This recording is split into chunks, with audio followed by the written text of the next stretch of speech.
হ্যাঁ ভাই, বৈথের শাক, কলমুর শাক, আর কি কি আছে ভাই? এই পটকার শাক।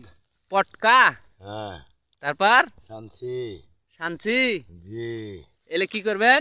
এগুলো ভাই রান্না করে খাইলে চোখের জ্যোতি বাড়ে, ভিটামিন, শাকসবজি খাওয়া ভালো বলা যাবে না। আপনারা খান না নাকি গো ভাই শাক?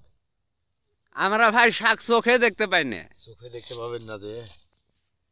হ্যাঁ, এই দুপুর বেলা না আপনাদের মতন লোক দেশে থাকা বাস্তবই পাবে। সংসার মানে তো মিলেমিশে। মিলেমিশে। হ্যাঁ, একজনের পর সব ভর দিলে হবে হবে হবে। যে আমি বিলের কাজ করবা তুমি খালি রানবে, তাহলে তো সংসার হবে না।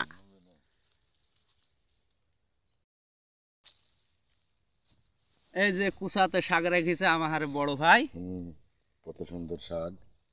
বিলে কত কষ্ট করে এই বিনা পয়সার শাক তুলছে, যার গুণাগুণ একমাত্র আল্লাহর তরফ থেকে আছে, তাই না?